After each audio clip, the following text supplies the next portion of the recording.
Bonjour à tous et bienvenue dans ce débriefing de l'épisode 8 de koh Lanta, le totem maudit. On change pas une équipe qui gagne, on va parler encore de Ambre contre Maxime. Alors il n'y a pas eu d'opposition directe cette fois-ci, mais il y a quand même pas mal de choses à dire sur ces deux aventuriers. On va parler également de François, qui nous fait, on va dire, un épisode à la François, excellent sur l'épreuve du jour, mais pas forcément au point au niveau du social. Nouveau retournement dans l'affaire du collier de Sétain, ça faisait longtemps qu'on n'en avait pas parlé. Et puis on terminera par quelques éléments au sujet des ambassadeurs, même si, vu que l'épisode a été coupé, je me garderai bien de faire des pronostics trop précis.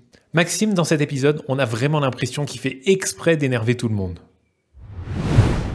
C'est vrai qu'on pourrait se dire qu'avec tous les revers qu'il a eu, il pourrait se faire plus discret, il pourrait essayer de changer son attitude, mais non, au contraire, j'ai l'impression que ça s'accentue. Les petites remarques qui n'ont rien à faire là, les petites remarques qui paraissent complètement déplacées, il en use et il en abuse. En fait, il peut pas s'empêcher de parler et de dire des trucs un petit peu maladroits, enfin en tout cas, c'est la perception que j'en ai.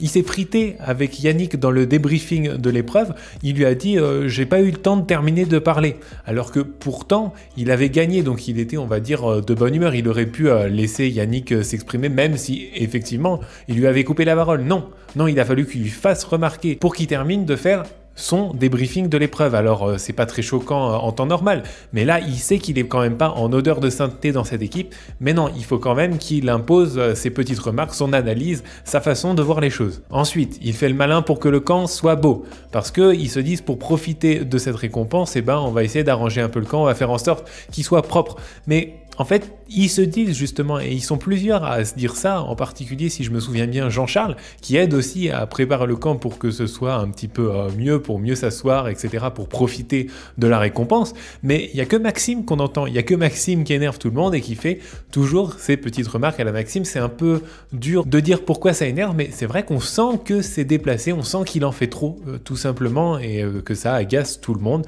Lui, il doit bien s'en rendre compte, mais il peut pas s'en empêcher, ou alors il s'en rend pas du tout compte, j'ai un peu du mal à savoir. Et alors ça a culminé avec l'histoire de la chemise, mais presque, ça en devient marrant, c'est-à-dire que tout le monde attend pour manger, ils crèvent tous la dalle, et Maxime doit aller à droite à gauche pour faire ci, pour faire ça, pour se changer de chaussettes, pour aller chercher une chemise propre. Il ose encore faire ça, quoi. Avec la situation un peu délicate qui est la sienne dans cette équipe, il ose encore embêter tout le monde pour une histoire de changement de chaussettes juste avant le repas. Alors ça, c'est anecdotique. Par contre, ce qui est un peu moins anecdotique, c'est la pression qu'il a mise à Luana juste avant qu'elle aille à la réunion des ambassadeurs, quand il lui dit de toute façon, il est hors de question que tu lâches un membre de notre équipe, c'est hors de question, mets-le-toi bien dans la tête, c'est hors de question. Alors, on comprend un peu l'idée, c'est-à-dire qu'il essaye de la conditionner et de faire en sorte qu'elle soit beaucoup plus battante, beaucoup plus sûre d'elle avant le conseil, mais c'est juste mal fait en fait, c'est juste lourd, et moi à la place de Luana, ça m'aurait vraiment agacé qu'on essaye de me bourrer le crâne comme ça juste avant un moment extrêmement délicat à gérer. Et pendant ce temps, Ambre achève de convaincre, en tout cas pour ma part. Alors oui, c'est pas la personnalité à laquelle je suis le plus attaché. Moi personnellement, ces petites blagues ont tendance un peu à m'énerver. D'une manière générale, je la trouve trop sûre d'elle et j'ai vu que j'étais pas le seul à penser ça d'ailleurs. Maintenant, il y a quelque chose qui m'a été rappelé dans les commentaires de la dernière vidéo et c'est vrai que j'avais un peu oublié, c'est que c'est Denis qui lui a attribué ce statut de chef pendant les épreuves. Et tout le monde était d'accord. Le conseil où il a proposé ça, parce que c'est pas lui qui attribue les statuts comme ça, il a proposé que Ambre soit leader pendant les épreuves et tout le monde était d'accord pour dire que c'était une bonne idée. Donc à partir de là, c'est un peu son rôle aussi de guider le groupe et elle a une certaine légitimité. Et le moins qu'on puisse dire, c'est qu'elle fait ça très bien. Une fois de plus, elle a guidé son équipe jusqu'à la victoire pendant l'épreuve de confort parce que apparemment, c'est elle qui a eu l'idée d'avoir une personne, à savoir, elle s'est choisie elle-même entre guillemets, pour guider les deux perches en même temps. On la voit d'ailleurs, elle a une main sur l'une, une main sur l'autre, elle porte pas grand chose en réalité, mais elle se contente de guider, sans doute de donner des petites impulsions pour que les autres puissent, entre guillemets, porter dans la bonne direction. En tout cas, le moins qu'on puisse dire, c'est que ça a extrêmement bien marché, puisque son équipe avait accumulé un gros retard juste après le parcours et finalement ils ont pu rattraper et gagner l'épreuve assez largement. Et ce qui s'est passé dans cette épreuve illustre assez bien en fait le niveau de confiance dans lequel elle se trouve, à savoir qu'elle a été quand même extrêmement lente sous le rampé. Elle a fait perdre énormément de temps à son équipe parce que apparemment sa pièce de bois était bloquée dans une corde ou je sais pas ce qui s'est passé, mais en tout cas elle est restée sous le rampé pendant des heures. et ça ne l'a pas empêché au moment de la construction des perches de clairement engueuler un membre de son équipe. Alors je sais pas exactement après qui elle en avait, mais en tout cas les perches étaient pas construites comme il fallait, elle l'a bien fait savoir et ils ont été obligés de recommencer la construction des perches. Ils ont mis énormément de temps d'ailleurs, mais finalement ça a payé. Ce que je trouve incroyable, c'est que même après avoir fait perdre autant de temps à son équipe sur la première partie du jeu, elle se sent encore légitime pour dire hey, qu'est-ce que vous faites là, c'est pas bien, c'est comme ça qu'on doit faire, c'est moi qui décide, suivez mes instructions. Et là j'aurais presque tendance à dire heureusement qu'ils l'ont gagné, parce que sur la première partie c'était vraiment elle le maillon faible, et je pense que c'est elle qui a fait perdre énormément de temps à son équipe. Mais en fait elle est dans un tel niveau de confiance et elle a une telle assise dans son équipe que même s'il l'avait perdu, je suis sûr que personne ne lui en aurait voulu. À mon avis, elle aurait pu rester un quart d'heure sous le rampé, elle est absolument intouchable dans son équipe. Un autre candidat qui est pas parfait mais quand même très précieux, c'est François. Après avoir été magistral sur les épreuves au cours de l'épisode 7, il a encore montré qu'il était très précieux sur les épreuves physiques. Il est toujours là, il est toujours lucide, toujours rapide. Il a quand même réussi à rattraper Bastien. Bastien est à mon avis loin d'être le candidat le plus lent sur ce genre d'épreuve, et ben François a montré qu'il allait plus vite que lui sur un parcours. Très bon point donc pour François, mais malheureusement c'est plus sur le côté social que ça pêche, et en particulier il s'attaque à un sujet extrêmement épineux, c'est la différence de besoin en termes de calories entre les garçons et les filles. Il n'y a pas été de manière complètement brute, c'est-à-dire qu'il est comme Fouzi, il aurait bien aimé manger plus, il sait que les besoins calorifiques d'un homme sont plus importants que ceux d'une femme, mais il sait également que c'est pas très acceptable en fait pour une fille d'entendre ça, je dois manger plus que toi parce que t'es une fille et moi je suis un homme. C'est un truc qui est extrêmement dur à accepter dans une aventure comme Koh-Lanta, et c'est bien plus facile de faire des parts égales, ne serait-ce que parce que à ce moment-là les parts des hommes elles doivent être combien plus grosses que les parts des femmes. Au moins si tout le monde mange pareil, c'est sûr que tout le monde voit des parts égales, c'est facile de mesurer. Mais bon, c'est vrai que quand il a vu Louana limite se rendre malade pour finir sa portion, on comprend que ça lui ait fait un peu mal au cœur quoi. Par contre, ce qui est plus difficile à comprendre pour moi, c'est la pression qu'il a mise à Louana justement, juste avant qu'elle parte à la réunion des ambassadeurs. Il a fait exactement comme Maxime, et comme Maxime je trouve que c'était pas du tout bien fait. Il a quand même dit à Louana, écoute, moi si j'étais eux, je t'aurais choisi toi aussi, donc c'est que ça veut dire quelque chose. Donc pour mettre quelqu'un en confiance, je trouve qu'on a trouvé mieux. Ça m'a de nouveau fait penser à la fois où il a mis la pression à Jean-Charles pour qu'il vote avec son groupe en lui disant que sinon il serait le prochain à sortir, donc c'était une menace déguisée. C'était pas très fin, et bah là il a fait un peu pareil pour encourager quelqu'un avant les ambassadeurs, lui dire bah ça m'étonne pas qu'il t'ait choisi toi. Je trouve que c'est pas la meilleure des choses à faire. Nouveau rebondissement dans l'affaire du collier de Seta. Alors d'abord, dans la vidéo précédente, moi j'ai dit que je trouvais que faire croire à un faux collier c'était pas du tout une bonne idée et que ça attirait les votes sur Seta plus qu'autre chose. Et vous êtes plusieurs à m'avoir dit que vous voyiez pas les choses du tout de cette façon.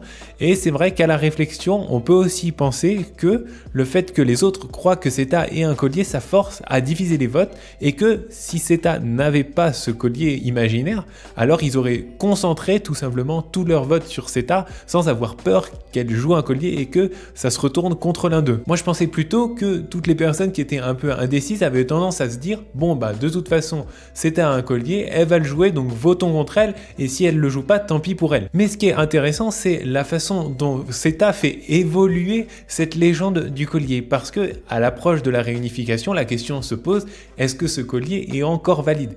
Et là elle choisit quoi? Elle choisit de leur dire que le collier ne sera plus valide après la réunification, en disant mais moi je veux que ça s'arrête cette histoire de collier parce que ça risque de me porter préjudice à long terme, en particulier à la réunification. Peut-être que les rouges vont demander à le voir ce collier parce que les jaunes n'ont jamais demandé à le voir, coup de chance, mais les rouges pourraient demander à le voir. Mais ce qui est intéressant c'est que du coup elle choisit de leur dire que le collier s'arrête à la réunification. Elle choisit pas de leur dire non, il n'y a pas de collier. Je vois deux raisons possibles à ça. La première, c'est qu'elle veut pas dire à tout le monde je vous ai menti depuis le début. Et le fait de dire ce collier n'est plus jouable après la réunification, ça permet de retirer le faux collier du jeu en quelque sorte, sans avoir à dire je vous ai tous bluffé, bande de naïfs. Mais je me dis aussi que peut-être elle veut se garder la possibilité de jouer encore avec ce faux collier. Et en disant que ce collier ne se joue plus après la réunification, quand on voit la suggestion qui a été faite par Anne-Sophie, il me semble qu'il serait de dire aux rouges que ce collier peut encore être joué, sachant que les jaunes sauraient que ce collier ne peut plus être joué, ça lui offre quand même une possibilité incroyable, c'est-à-dire de dire aux jaunes, ce collier ne peut plus être joué, donc elle gagne un peu la confiance des jaunes, vous êtes les seuls qui savaient que ce collier ne peut plus être joué, mais je vais faire croire au rouge que ce collier est encore en jeu et je me garde la possibilité que quasiment la moitié des candidats croient encore que j'ai la possibilité de jouer un collier. Alors effectivement, comme elle dit, reste le problème des rouges qui voudraient voir le collier. Le truc, c'est que le mythe est tellement bien répandu que en fait, c'est peut-être même pas elle qui va devoir aller dire aux rouges qu'elle a un collier. Le collier de cette taille, il va se répandre naturellement dans la tribu réunifiée. Et c'est ce qu'elle disait, tout le monde en parle et du coup, ça accentue la crédibilité du collier. Et bah, c'est tout à fait possible que les rouges soient aussi intimement convaincus que Seta a un collier. Je me disais même, maintenant le problème, ça va être de leur faire croire qu'il n'y a plus de collier. Si elle veut dire non, j'ai pas de collier, c'est même ça qui va être compliqué à faire croire parce que tout le monde va lui dire arrête, tu bluffes, arrête, on le sait très bien, tout le monde en parle, tout le monde le dit, arrête d'essayer de nous faire croire que t'en as pas. Et à ce moment-là, bah, le problème se poserait pas, c'est-à-dire que elle pourrait dire bah non, je vous le montre pas parce que j'en ai pas, mais tout le monde serait convaincu qu'elle en a un. Franchement, c'est hyper tordu, mais vu ce qu'on a vu jusqu'à présent, c'est pas impossible. Et enfin, on termine cette vidéo en parlant de la réunion des ambassadeurs. Mais avant ça, comme d'habitude, si vous appréciez la vidéo, n'oubliez pas de liker, de commenter, de partager et de vous abonner. La première chose qu'on peut dire, à mon sens, concernant la réunion des ambassadeurs, c'est que les arguments des jaunes avancés pour choisir Colin se sont avérés parfaitement exacts. Il y avait deux arguments principaux. Un, il a un peu les boules du vote précédent parce que c'est une de ses alliés principales qui est sortie. Et deux, Colin tient beaucoup à son aventure Koh-Lanta et jamais il ira à la boule noire. Et ben c'est les deux arguments qu'il reprend en facecam. Il nous dit très clairement qu'il ira jamais à la boule noire. Pourquoi? Parce qu'il aura aucun scrupule, après ce qui s'est passé, à mettre le nom d'un membre de son équipe autre qu'Olga et Anne-Sophie, évidemment. Et puis parce que il n'a pas du tout envie de jouer son aventure sur la chance et qu'il a envie de participer à la phase individuelle et de s'illustrer dans cette phase. Et puis ce que j'ai bien apprécié avec Colin, c'est qu'il se montre assez stratège, assez bluffeur. Et on l'a vu dès le début de l'épisode, au moment où il dit il y a eu une égalité, il y a eu une deuxième égalité dans les votes, il explique ça à l'équipe adverse. Et il leur dit mais avec qui l'égalité? Ça par contre c'est secret. Et donc il n'hésite pas à dire eh ben, écoutez, on joue dur, on va pas vous lâcher des informations sur notre équipe. Il s'est sans doute mis d'accord avec ses coéquipiers hein, évidemment, mais il n'empêche que c'est un risque qu'il prend parce que ne pas vouloir dévoiler des informations comme ça peut être mal perçu. Et puis, il bluffe énormément pendant la réunion des ambassadeurs, justement. Il dit, mais clairement, moi, je m'en fiche complètement. Il pourrait y avoir 1000 boules noires dans cette urne. J'irai quand même à la boule. Je suis complètement fou. Je suis en mode roue libre. Enfin, je sais plus exactement l'expression qu'il a employée. Mais en tout cas, on a l'impression qu'il en a vraiment rien à cirer. Peut-être même un peu trop. C'est presque un peu suspect, j'aurais tendance à dire. Parce que justement, les jaunes l'ont choisi pour ça. Et c'est vraiment très surprenant d'avoir en face de soi quelqu'un qui n'en a absolument rien à foutre quoi. En gros, on a l'impression que son Koh-Lanta pourrait se terminer demain ou dans 8 jours où il pourrait avoir la victoire, ça ne ferait absolument aucune différence pour lui. Alors, est-ce que Luana le croit? Est-ce que Luana est dupe? Ben je suis pas sûr parce que au début je trouvais qu'elle était en position de faiblesse en fait dans les négociations, qu'elle essayait de parler beaucoup très vite avec une voix pas très assurée, mais il n'empêche qu'elle tient le coup. Elle tient le coup, elle ne cède pas à la pression qu'il lui met et vu le final qu'ils nous ont mis au niveau du montage, là on a vraiment l'impression qu'ils vont faire venir Denis. D'ailleurs j'ai adoré, hein. Bon il est où Denis? Je me suis toujours demandé comment ça se passait, comment Denis savait quand est-ce qu'il devait revenir à la fin des discussions. Et là on l'a simplement entendu au milieu d'un silence. Bon, il est où Denis? Quand est-ce qu'il peut revenir? Parce que là, les discussions sont finies. Denis! Du coup, outre le fait qu'ils sont ultra relous à couper les épisodes en deux, mais bon, ça, tout le monde s'en plaint, je vais pas en rajouter une couche, je trouve que le suspense était quand même présent. Après, je serais vraiment très surpris qu'ils aillent jusqu'à la boule, tout simplement parce que dans l'histoire de Koh-Lanta, je connais pas les statistiques dans le détail, mais j'ai vraiment l'impression que ça a été très très rare. À chaque fois, ils ont préféré évidemment éliminer quelqu'un, même de leur tribu.